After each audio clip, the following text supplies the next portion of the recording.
Wherever you go, whatever you do, throw a little at it. Omax, Vest and Briefs. இந்தியாவின் சர்வதேச வர்த்தகத்தில் சுமார் 95% கடல் வழியாகவே நடைபெறுகிறது. நாட்டின் 7516 கிலோமீட்டர் நீளமுள்ள கடற்கரையோரத்தில் 12 பெரிய துறைமுகங்கள் மற்றும் 200 சிறிய இடைநிலை துறைமுகங்கள் உள்ளன. இவற்றை ஒருங்கிணைக்கும் ஒரு மாபெரும் திட்டமே கிரேட் நிக்கோபார் திட்டமாகும். இந்தியாவின் தென்கோடி முனையிலிருந்து வெறும் 9 கிலோமீட்டர் தொலைவிலும், இந்தோனேஷியாவின் ஆச்சே மாகாணத்திலிருந்து சுமார் 210 கிலோமீட்டர் தொலைவிலும், மலாக்கா ஜலசந்தியிலிருந்து ஏறத்தாழ 900 கிலோமீட்டர் தொலைவிலும் கிரேட் நிக்கோபார் தீவு அமைந்துள்ளது. 2021 கிரேட் நிக்கோபார் தீவின் முழுமையான வளர்ச்சி என்ற முறையாக அறிவிக்கப்பட்ட கிரேட் நிக்கோபார் திட்டத்திற்கு பிரதமர் மோடி தலைமையிலான அமைச்சரவை ஒப்புதல் அளித்தது. வங்காள விரிகுடா பல்துறை தொழில்நுட்ப மற்றும் பொருளாதார ஒத்துழைப்பு முன்முயற்சி பிராந்தியத்திற்கு இந்த தீவை ஒரு வளர்ச்சி மையமாக மாற்றுவதே கிரேட் நிக்கோபார் திட்டத்தின் நோக்கமாகும். அந்தமான் மற்றும் நிக்கோபார் தீவுகள் ஒருங்கிணைந்த மேம்பாட்டுக் கழகம் முன்னின்று நடத்தும் கிரேட் நிக்கோபார் திட்டம் 72,000 கோடி ரூபாய் மதிப்பீட்டில் 30 ஆண்டுகளில் கட்டி முடிக்க திட்டமிடப்பட்டுள்ளது. இந்த திட்டம் பொருளாதார ரீதியாக 2040ஆம் ஆண்டுக்குள் ஆண்டுக்கு 30,000 கோடி ரூபாய் வருவாயை ஈட்டுவதோடு 50,000 புதிய வேலை வாய்ப்புகளையும் உருவாக்கும் என்று மதிப்பிடப்பட்டுள்ளது. இது கடலோர பொருளாதார மண்டலங்களின் வளர்ச்சியை மேம்படுத்தும் மத்திய அரசின் சாகர்மாலா திட்டத்தின் ஒரு பகுதியாகவும் விளங்குகிறது. 2024இல் தொடங்கப்பட்ட இந்த திட்டத்தின் முதல்கட்ட கட்டுமான பணிகள் 2028ஆம் ஆண்டுக்குள் செயல்பாட்டுக்கு வரும் என்று கூறப்பட்டுள்ளது. கிரேட் நிக்கோபாரின் 910 சதுர கிலோமீட்டர் பரப்பளவில் சுமார் 10% பரப்பளவில், அதாவது சுமார் 166 சதுர கிலோமீட்டர் பரப்பளவில் கொண்டுவரப்படும் இந்த மாபெரும் திட்டத்தில் 4 முக்கிய அம்சங்கள் உள்ளன. கலாத்தியா வளைகுடாவில் அமையவிருக்கும் ஒரு சரக்கு மாற்று துறைமுகம் ஆண்டுக்கு 14.5 மில்லியன் சரக்கு கண்டெய்னர்களை கையாளும் என எதிர்பார்க்கப்படுகிறது. இது உலக வர்த்தகத்தில் 25%, கச்சா எண்ணெய் போக்குவரத்தில் 30% கொண்டுள்ள சீனாவின் செல்வாக்குமிக்க மலாக்கா ஜலசந்திக்கு அருகிலுள்ள சிங்கப்பூரின் சரக்கு மாற்று துறைமுகத்திற்கு போட்டியாக திகழும் என்று கூறப்படுகிறது. இந்தியாவின் கடல்சார் வர்த்தகத்தில் சுமார் 2/3 பங்கும், எண்ணெய் இறக்குமதியில் கிட்டத்தட்ட 80% இந்த மலாக்கா ஜலசந்தி வழியாகவே நடக்கின்றன.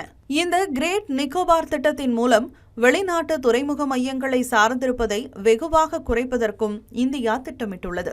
மலாக்கா ஜலசந்திக்கு மாற்றாக தெற்கே உள்ள லோம்போக் மற்றும் சுண்டா ஜலசந்தி வழியாக பாதைகளை உருவாக்க சீனா முயற்சித்து வருகிறது.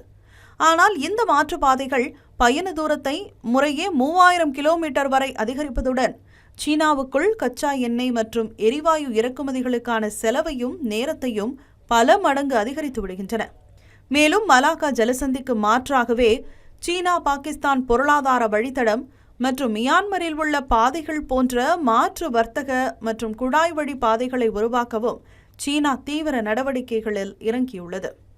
சொல்லப்போனால் சீனாவின் முத்துச்சரம் வியூகத்திற்கு ஒரு சரியான போட்டியாகவே இந்தியாவின் கிரேட் நிக்கோபார் திட்டம் அமைந்துள்ளதாக நிபுணர்கள் கருதுகின்றனர். பெரிய ரக போர் விமானங்களை கையாளும் திறன் கொண்டதும் 3300 மீட்டர் ஓடுபாதையை கொண்டதுமான ஒரு புதிய சர்வதேச விமான நிலையமும் இந்த தீவில் அமைக்கப்பட்டு வருகிறது. எனவே கிழக்கு மேற்கு கப்பல் போக்குவரத்து வழித்தடத்திற்கு அருகிலுள்ள ஒரு கடல்சார் மற்றும் பொருளாதார மையமாகவும் தேசிய பாதுகாப்புக்கு தீர்வாகவும் இந்த திட்டம் அமைந்துள்ளது. இந்த திட்டத்தின் மூலம் அந்தமான் மற்றும் நிக்கோபார் தீவுகளில் இந்தியாவின் முப்படைகளின் கட்டமைப்பு மேலும் பலப்படுத்தப்படுகிறது. சீன கடற்படை பசிபிக் பெருங்கடலிலிருந்து இந்திய பெருங்கடலுக்குள் நுழைவதை முன்கூட்டியே அறியவும், தேவைப்படும்போது தற்காப்பு நடவடிக்கைகளை எடுக்கவும் இந்திய கடற்படைக்கு இந்த திட்டம் வலிமை சேர்க்கும் என்று கூறப்படுகிறது. சர்வதேச கடல் வர்த்தகத்தில் சீனாவின் ஆதிக்கத்தை முறியடிப்பதிலும், இந்திய பெருங்கடலில் சீனாவின் கடற்படை நடமாட்டத்தை கண்காணிப்பதிலும் இந்த திட்டம் இந்தியாவுக்கு பேருதவியாக இருக்கும் என்று பாதுகாப்பு நிபுணர்கள் கூறியுள்ளனர். கூடுதலாக கடல்சார் கள விழிப்புணர்வில் இந்தியாவிற்கு ஒரு கூடுதல் எரிசக்தி தன்னிறைவை உறுதி செய்வதற்காக 450 மெகாவாட் திறன் கொண்ட எரிவாயு மற்றும் சூரிய ஆற்றல் மின் நிலையமும் இந்த தீவில் அமைக்கப்பட உள்ளன. கடந்த பிப்ரவரியில் தேசிய பசுமை தீர்ப்பாயத்தின் தலைவர் நீதிபதி பிரகாஷ் ஸ்ரீவத்சவா தலைமையிலான 6 பேர் கொண்ட சிறப்பு அமர்வு அந்த திட்டத்திற்கு ஒப்புதல் வழங்கியுள்ளது. மேலும் இந்த திட்டத்திற்கு எதிரான மனுக்களை தள்ளுபடி செய்தும் உத்தரவு பிறப்பித்துள்ளது. இத்திட்டத்திற்கு வழங்கப்பட்ட சுற்றுச்சூழல் அனுமதியில் போதுமான பாதுகாப்பு நடவடிக்கைகள் இருப்பதாகவும், எனவே இதில் தலையிட தகுந்த காரணங்கள் இல்லை என்றும் தேசிய பசுமை தீர்ப்பாயம் குறிப்பிட்டுள்ளது. இந்திய பெருங்கடல் பசிபிக் கடல் பிராந்தியத்தில் இந்தியாவின் ஆளுமையை நிலைநிறுத்த கிரேட் நிக்கோபார் உள்கட்டமைப்பு திட்டங்கள் மிகவும் அவசியம் என்று புவிசார் அரசியல் வல்லுநர்கள் தெரிவித்துள்ளனர்.